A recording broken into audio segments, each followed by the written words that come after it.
2082 सालमा हैन 82 सालको बेलामा हामी चाहिँ नम्रता मण्डली मिलिकन हामी चाहिँ यो डाँडाको प्रार्थनामा यतिखेर हामी जाँदैछौँ। सबैजना आजको प्रार्थनामा सहभागी हुनुहोला। हस्त जय मसीह।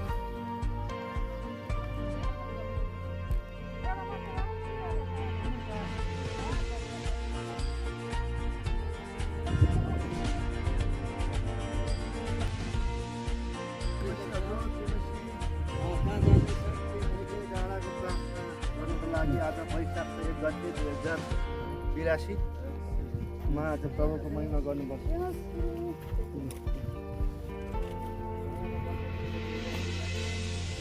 दुईटा पानी पुग्नु भनेको त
फाइनली हामी आज यो डाँडाको आदि आइपुग्यो यतिखेर।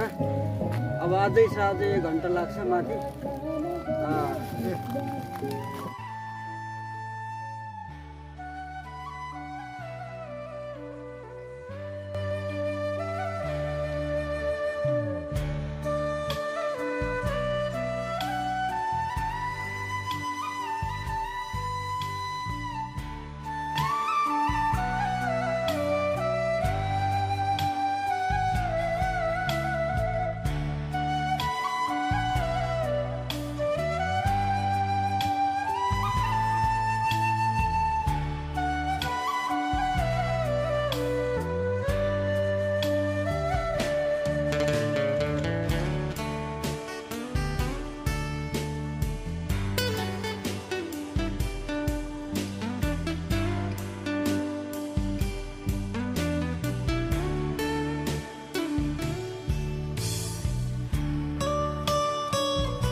फाइनली हामी अब यो डाँडा माथि उक्लिसकेको अवस्था हामी देख्छौँ। यहाँनिर हाम्रो साथमा 75 वर्षको आमा पनि यहाँ डाँडाको प्रार्थनामा चाहिँ उहाँ हामी सँगसँगै हिँडिरहेको अवस्था छ यतिखेर। अनि परमेश्वरको निम्ति चाहिँ उहाँले आफ्नो दिलो ज्यान दिएर प्रभुको महिमाको लागि उहाँले हिँड्दै हुनुहुन्छ। अनि प्रभु भन्नुहुन्छ, परमप्रभुमा भरोसा राख्नेहरूको बल फेरि नयाँ हुनेछ र कुदेर पनि थाक्ने छैन, अनि चिल चाहिँ माथि माथि उड्नेछ भनेको छ। अनि हाम्रो आमा चाहिँ एकदमै चिल जस्तै एकदमै माथि माथि उडिराखेको थियो डाँडामा। धन्यवाद।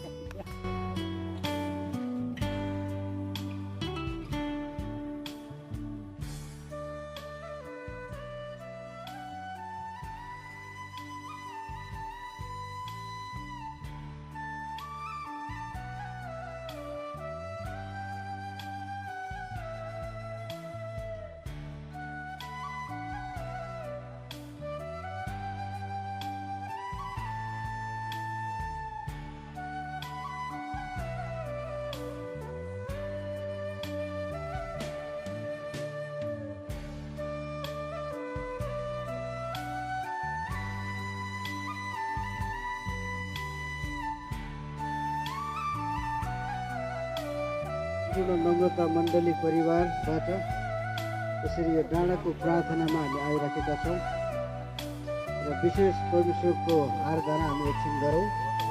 अनि उहाँको नाउँलाई यतिखेर उचार्नेछौँ सबैजनाले। हालेलुया। सर्वशक्तिमान, सर्वज्ञानी, सर्वव्यापी पवित्र परमेश्वर, ओ प्रभु, आजको यो दिन, यस समय तपाईँ परम प्रभुले दिनुभएको छ। विशेष गरी आज यो नेपालको 2082 सालको 1 गतेमा हामी छौँ। प्रभु, आज साँच्चै नै पवित्र आत्मा तपाईँको उपस्थिति हाम्रो माझमा राख्नुहोस् र यो सङ्गतिमा तपाईँले सहायता गर्नुहोस्। धन्यवाद छ जिउँदो येशू, धन्यवाद। तपाईँको अनुग्रह हाम्रो जीवनमा राखिदिनुहोस्। सबै कुरामा सहायता माग्छौँ येशू ख्रीष्टको नाममा। दिनमा बादलको खाबो बनी रातमा आमा सुन्दर सालमा पनि प्राण आत्मा हृदय पनि यो सुन्दर सालमा पनि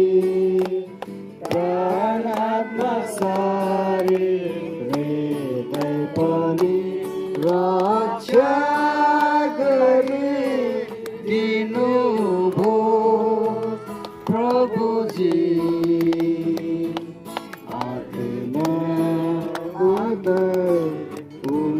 क्रोस गाउँदै हामी यतिखेर उहाँलाई हामी धन्यवाद चढाउनेछौँ। हामी ताली बजाउँदै नाच्दै उफ्रँदै हामी यतिखेर उहाँलाई धन्यवाद छैन त्यो बोक्दै यसु ख्रीष्ट नै सबका प्रभु, यसु ख्रीष्ट नै प्रभु छ। पृथ्वीको प्रभु ओसारा यसो राजालाई उहाँको नाम आउनुहोस् हाम्रो मुख खोलेर हामी प्रभुको नामलाई यतिखेर उच्चार्छौँ। हाम्रो सारा हृदयदेखि हाम्रो सारा समशक्तिदेखि हामी उहाँको नामलाई उच्चार्नेछौँ। यतिखेर हाम्रो सारा हृदयदेखिको धन्यवाद, सारा हृदयदेखिको महिमा। स्वर्ग तपाईँको सिंहासन, पृथ्वी तपाईँको पावदान अनि यस पृथ्वीमा भएका यावत थोकका परमेश्वर आज तपाईँ परमप्रभु हुनुहुन्छ। हालेलुया। तपाईँ जिउँदो परमप्रभुलाई हामी धन्यवाद, परमप्रभुलाई धन्यवाद दिँदछौँ। आज तपाईँ परमेश्वरको सुन्दर पहाडहरूलाई हामी जब हेर्छौँ, जब आकाशमा उड्ने पन्छीहरूलाई जब हामी हेर्छौँ, जब खोलामा बगेका कलकल पानीको आवाजहरू सुन्दछौँ, आज साँच्चै नै यी तपाईँका हातका सिपहरू हुन्। आज यी तपाईँ परमप्रभुले बनाउनु भएको कुराहरू हुन्। आज तपाईँ परमप्रभुलाई हामी हालेलुया धन्यवाद छ प्रभु। साँच्चै तपाईँको स्तुति महिमा प्रशंसा भएको छ प्रभु। हामी एक एकले चढाएको यो धन्यवाद, यो महिमा, यो धन्यवादको भेटीमा तपाईँ खुसी हुनुभएको छ। यतिखेर तपाईँ रमाउनु भएको छ। यतिखेर तपाईँलाई यो सबै धन्यवाद चढाउँदछौँ येशू ख्रीष्टको नाममा।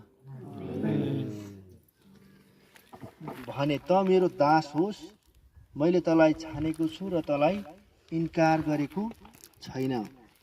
अनि आज चाहिँ हामी परिवारलाई चाहिँ विशेष गरी चाहिँ छानेर चुनेर हामीलाई चाहिँ उहाँले संसारबाट चुन्नु भएको, छान्नु भएको जातिहरू हामी, अनि परमेश्वरको हामी सन्तान। अनि परमेश्वरले चाहिँ जहिले पनि प्रभु येशू ख्रीष्ट यो संसारमा आउनु भए पछाडि चाहिँ डाँडामा गएको, प्रार्थना गरेको घटनाहरू हामी धेरै पाउँछौँ। मत्तीको पुस्तकमा पनि 5 अध्यायमा हेऱ्यो भनेदेखि चाहिँ डाँडामा गएर अनि उपदेश दिएको कुरा। तारानाथ प्याकरल अरू कसैको रुटको लागि प्रार्थना गरिदिनु रुटको लागि उसको लागि प्रार्थना गरिदिनु होला होइन। बाहिर छ उनीहरू पनि काठमाडौँ आउनु सकिरहेको छैन। उनीहरूको लागि आइज घरतिर आऊ भनेको, निक्लो भनेको हामी आउनु सकिरहेको छैन। उसको लागि प्रार्थना गरिदिनु होला। मेरो लागि चाहिँ हामी सबैले एक अर्काको लागि हामी प्रार्थना गर्नेछौँ। हालेलुया। ओ तपाईँ जिउँदो जीवित पवित्र परमेश्वर, तपाईँ पिता पुत्र पवित्र आत्मा तिरेक परमेश्वर बुवा, हामी प्रार्थना गर्दछौँ प्रभु। यहाँ जतिजनाले आफ्नो विषयहरू, आफ्नो प्रार्थनाहरू राख्नु भएको छ प्रभु, तपाईँ येशू डाक्टर, तपाईँ येशू वैद्य हुनुहुन्छ। निको पार्ने, छुटकारा गर्ने, चङ्गाई दिने र सुरक्षा दिने तपाईँ येशू हुनुहुन्छ। ओ प्रभुजी, हामी प्रार्थना गर्दछौँ यहाँ आफ्नो छोराछोरीले राखेका हरेक विषयको प्रार्थनाको सुनवाई तपाईँले गरिसक्नु भएको छ। प्रार्थनाको जवाफ अनि उत्तर दिनुभएको छ, त्यसको लागि धन्यवाद दिँदछु प्रभु। ओ तपाईँको महिमा भएको होस्। भजन सङ्ग्रह 107 को 22 पद अनुसार आफ्नै वचन पठाएर निको पार्नुहोस् भनिकन बिन्ती गर्दछु। हालेलुया प्रभुजी। अब हामी यहाँबाट छुट्नेछौँ र अब फेरि पनि हाम्रो गन्तव्यतर्फ हामी जानेछौँ। फेरि पनि हामीलाई सही सुरक्षा साथ लानुहोस् भनिकन बिन्ती गर्दछु। सबै कुरा तपाईँको हातमा राख्छौँ। आउनुहोस् हाम्रो हात उठाउँ। हे हाम्रा स्वर्गमा बस्ने परमेश्वर पिता, तपाईँको नाउँ पवित्र गरियोस्, तपाईँको राज्य आओस्, तपाईँको इच्छा जस्तो स्वर्गमा चाहिँ यस पृथ्वीमा पुरा गर्नुहोस्। आज दिनभरिको रोटी दिनुहोस्। हाम्रो अपराधलाई क्षमा गर्नुहोस् जसरी हाम्रो अपराध क्षमा गरेका छौँ। हामीलाई परीक्षामा पनि जोगाउनुहोस् तर दुष्टबाट बचाउनुहोस्, किनभने राज्य, पराक्रम, महिमा सदा सर्वदा तपाईँकै हुन्। आमेन। त सबैलाई जय मसीह। 2082 सालको 1 गतेको प्रार्थना, यो डाँडाको प्रार्थना चाहिँ यतिखेर सकिएको अवस्था छ। अब हामी सबैजना अब प्रार्थना सकाएर अब हामी घरतर्फ हामी जाँदैछौँ। अनि तपाईँलाई प्रार्थना आजको कस्तो फिल भइरहेछ? आज प्रार्थना गर्दै गर्दाखेरि चाहिँ एकदमै परमेश्वरको उपस्थिति भएको महसुस गरिराखेका छौँ। यसबाट तपाईँले के आशिषहरू लिनु पाउनु भएको छ कि यसो सेयर गरिदिनुहोस् न हाम्रो आशिष चाहिँ के पाएको छु भन्दाखेरि चाहिँ जब हामी यो प्रार्थनामा हामी जान्छौँ, डाँडाको प्रार्थनामा जान्छौँ, तब चाहिँ परमेश्वरको उपस्थिति भएको चाहिँ महसुस भएको छ। अनि यो चाहिँ आशिषको कुरा हो। अरूलाई पनि के भन्न चाहनुहुन्छ? डाँडामा उपवाससहित प्रार्थना कि कस्तो खालको प्रार्थना गर्नु? अरूलाई पनि म के सल्लाह दिन्छु भन्दाखेरि तपाईँहरू पनि डाँडाको प्रार्थनामा जानुहोस्। अनि जब तपाईँ जानुहुन्छ तब तपाईँले परमेश्वरको उपस्थितिको महसुस गर्न सक्नुहुनेछ भनेर म यही सल्लाह दिन चाहन्छु। धन्यवाद छ। अब कहिले फेरि आउनुहुन्छ डाँडाको लागि प्रार्थना गर्नु? अब यो डाँडाको प्रार्थना भन्ने कुरा चाहिँ हरेक वर्ष भन्दा पनि परमेश्वरको अगुवाई अनुसार हामी चाहिँ बेला बेलामा आइराखेर चाहिँ परमेश्वरको आराधना गर्नु, परमेश्वरसँग चाहिँ नजिकतामा जानु र उहाँको उपस्थितिमा रहनु चाहिँ अति नै आवश्यकता छ भन्ने कुरा चाहिँ मैले गरेको। धेरै धन्यवाद तपाईँलाई, एकदमै राम्रो छोटो समयमा यति धेरै कुरा बताइदिनु भएको लागि धन्यवाद। अनि उहाँले भने जस्तै हामीले धेरै आशिष पाउँछौँ। हामी चाहिँ डाँडामा गएर प्रार्थना गर्ने बानी चाहिँ हामीले यसोबाट सिकेको होइन। मोसाज्यूले पनि डाँडामा गएर चाहिँ प्रसागे ल्याउनु भएको थियो। एलियाजी पनि समस्या हुँदाखेरि डाँडातिर गएर प्रार्थना गर्नुभएको, डाँडामा बस्नुभएको, डाँडामा जाँदा प्रभुसँग भेटेको। अनि हाम्रो प्रभु येशू ख्रीष्ट पनि कति बेला चेलाहरूलाई शिक्षा दिँदा पनि डाँडामा गएर शिक्षा दिनुहुन्थ्यो। अनि हामी लुकाको पुस्तकमा हेऱ्यो भने डाँडामा गएर प्रार्थना गरेको, दुईजनासँगै बातचित गरेको कुराहरू हामी पाउँछौँ र धेरै आशिषको कुरा छ। अझै हामीले सामर्य स्त्रीसँग बातचित गर्दै गरेको देख्दाखेरि त्यो सामर्य स्त्रीले भन्छ हाम्रो पुर्खाहरू त डाँडामा गएर आराधना गर्छन् भन्छ भन्दाखेरि त्यो आशिषको कुरा चाहिँ त्यहाँनिर प्रभु येशू ख्रीष्टले अवस्था खोलाउनुहुन्छ। किनकि डाँडामा हामी आउँछौँ भनेदेखि चाहिँ हामी आत्मिक उचाइमा पनि हामी आएको महसुस हामीले गरिराखेको बाइबलमा यो कुराहरू पाएका छौँ। त्यही भएर हामी चाहिँ जब पनि उच्च स्थानहरूमा हामी आएर चाहिँ परमेश्वरलाई धन्यवाद दिन पाउने चाहिँ यो आशिषको कुरा हो है। तपाईँहरू पनि डाँडामा आएर प्रार्थना गर्ने बानी बसाल्नुहोस्। वर्षलाई मात्रै नपर्खिनु, अनि कतिचोटि चाहिँ हामी वर्षलाई पर्खिन्छौँ, तर हामी चाहिँ बेलामा गइतर चाहिँ प्रार्थना गर्नुपर्छ। महिना दिनमा हामी पनि गर्छौँ।